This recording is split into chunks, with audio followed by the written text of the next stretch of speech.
You know that feeling? Like the one where your closest friend suddenly feels, I don't know, distant? Mm-hmm.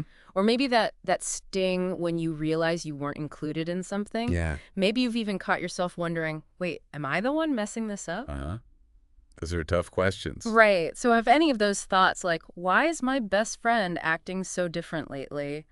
Or I feel left out and I don't know why. Maybe even, am I being a bad friend? Or are they? If those sound familiar, you're definitely in the right place. Absolutely. Because this deep dive, we're really going to unpack why friendship hiccups happen, especially during those intense teenage years. Yeah, they really are intense. And we'll explore some really practical ways to, steer through them, drawing on some fascinating insights we've been looking at.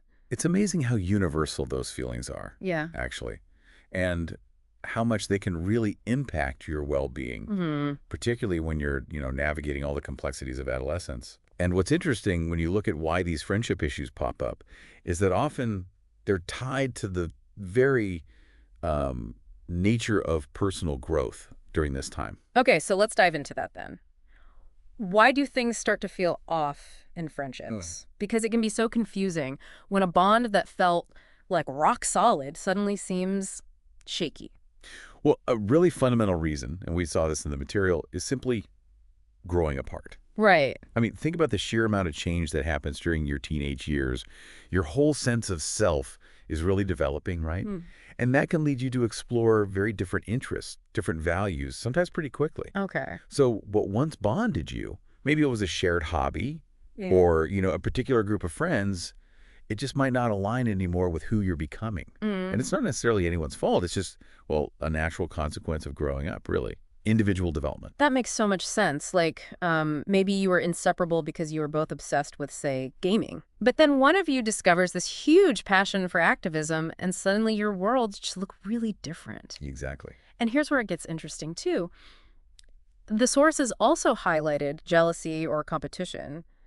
That's not always just about surface level stuff, is it? Like grades or something. No, not at all. I mean, it might look like comparisons about achievements or popularity or relationships on the surface. Right. But often what's underneath is that really intense need for um, pure acceptance and validation that's just so central during adolescence. Ah, So when yeah. you see a friend succeeding in an area you value, maybe it triggers some underlying insecurities you have or fears about your own standing within your social group. Mm. This kind of social comparison, even if it's unspoken, it can create this subtle but uh, pretty powerful tension in the friendship. And then there are those moments that just really sting, feeling excluded or betrayed. Oh, That yeah. feeling of being deliberately left out, or, oh, the hurt when trust is broken by gossip or someone spilling secrets, that cuts deep. Absolutely.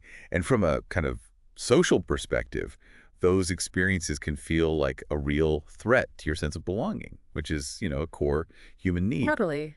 Betrayal, especially, can just damage the fundamental trust that holds any close relationship together. Mm. Makes it incredibly difficult to feel safe and secure in that friendship anymore. Something else that stood out was this idea of a lack of boundaries. Mm, yes, Important. I think especially with really close friends, it's so easy to let those lines blur, right? definitely. But the material suggests that when one person's needs are constantly sort of put last or their limits are ignored, it can just drain the life out of the friendship. That's such a crucial point Hmm. because healthy relationships, they need that sense of mutual respect, respect for each other's needs, each other's limits. Hmm. When boundaries are consistently crossed, it leads to feelings of resentment, imbalance, like constantly taking withdrawals from an emotional bank account without ever putting anything back in. Hmm. Eventually, you'll run dry.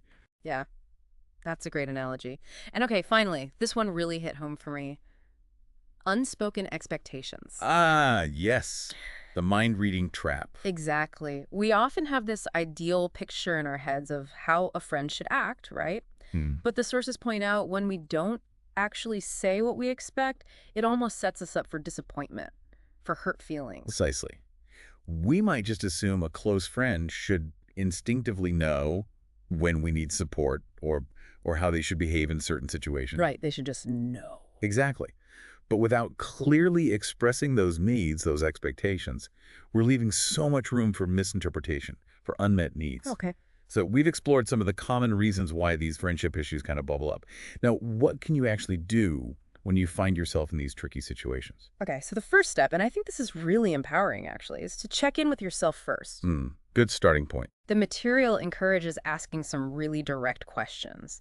Do I feel safe and accepted in this friendship? Do I feel heard and respected? And is this friendship giving me energy or is it draining me? Those are incredibly insightful questions to ask yourself. It's really about tuning into your own emotional experience of that friendship. Yeah. And like the material wisely suggests, trust your gut feeling on this. Your feelings are valid. They're indicators of the health of the relationship. Okay. If a friendship consistently leaves you feeling, I don't know, negative about yourself or drained, that's really important information to acknowledge. Don't just brush it off. Right. So you've done some self-reflection, you've got a sense of how you're feeling. The next step, and this one can feel really daunting, is starting the conversation. Yeah, that's often the hardest part. It can be so easy to just avoid those awkward talks. Definitely. But the material really emphasizes that open communication, even when it's difficult, is usually the most constructive way forward. It even offers some helpful starting points, ways to phrase it like, hey, I've been feeling kind of left out lately. Can we talk about it? That sounds manageable. Or maybe, I miss how close we used to be.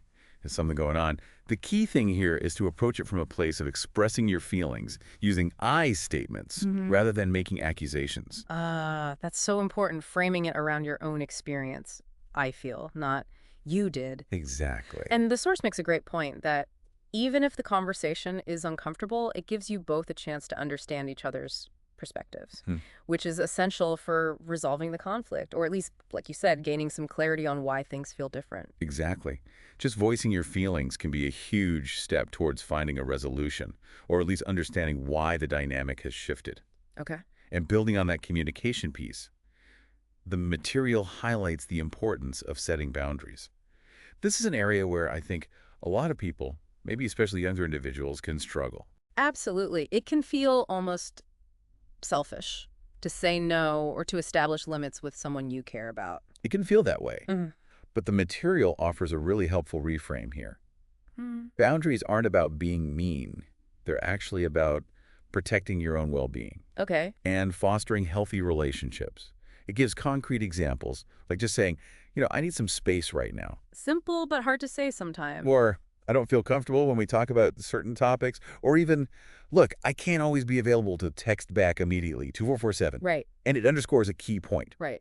True, genuine friends will respect those boundaries. They might need reminding sometimes, but they'll respect them. That's a really powerful perspective because if a friend consistently ignores your boundaries, well, that's a pretty big indicator of a potential imbalance in the friendship, isn't it? It really is. Now, this next point is, it's a tough one, but incredibly important. Knowing when it might actually be time to let go. Oh, boy. Yeah, that's hard. Yes, and the material addresses this with a really important message, I think. Some friendships aren't meant to last forever, and that's okay. It's okay. Wow. It encourages this shift in perspective, viewing the natural ending of a friendship not as some kind of failure. Right, like you did something wrong. Exactly, but more as a normal part of life's journey, part of your personal evolution.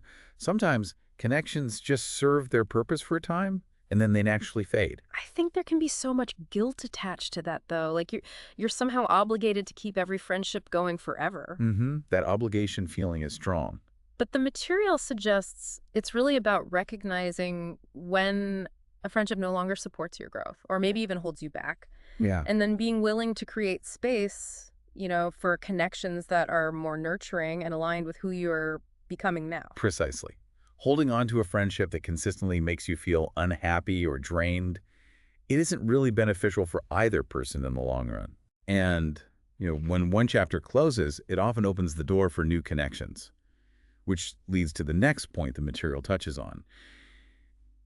Proactively making room for those new friendships. Okay, this is a really encouraging point, I think, especially if you've recently gone through the ending of a friendship. Definitely. It suggests actively engaging in activities and groups that line up with your interests, things you actually enjoy, and just being open to connecting with new people you meet along the way. Yeah, keeping an open heart and open mind, that's key.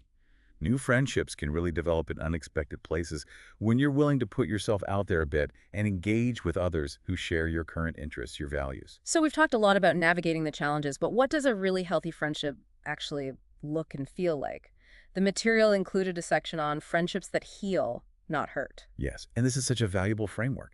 It describes these healthy friendships as places where, first off, you feel safe to be your authentic self. That sounds amazing. It is.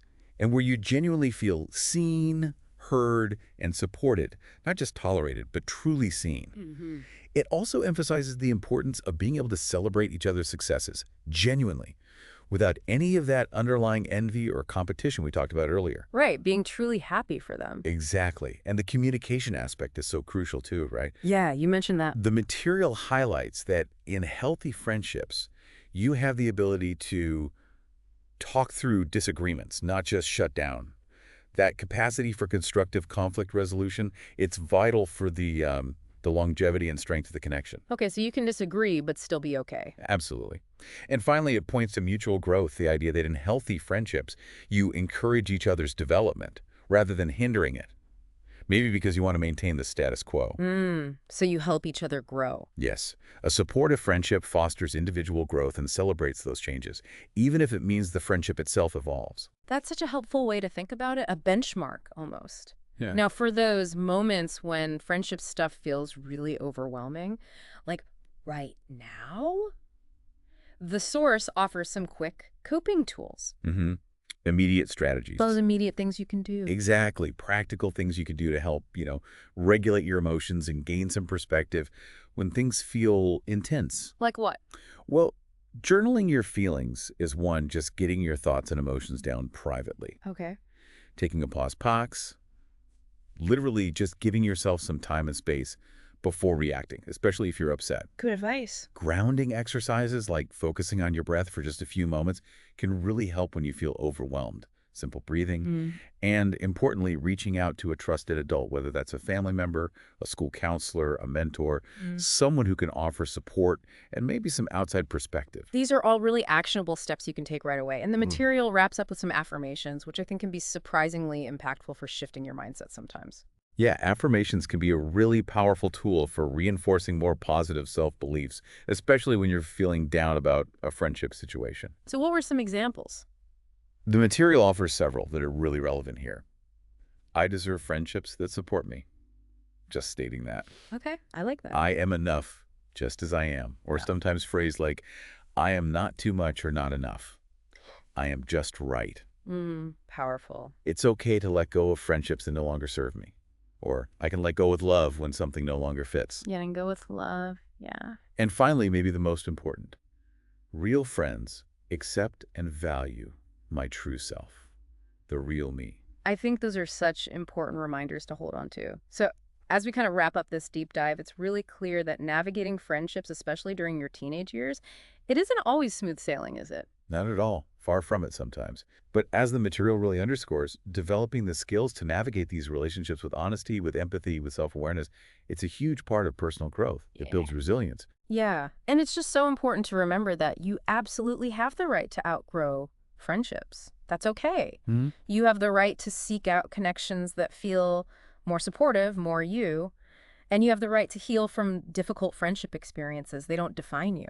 Well said. So maybe as you go about your day, you could take a moment, just reflect on your own friendships through the lens of what we've talked about today. Yeah, what resonates? Exactly. What resonates? What might you want to nurture more? Or perhaps what might need a little reevaluation? It's all part of this ongoing journey, right? Connection and self-discovery.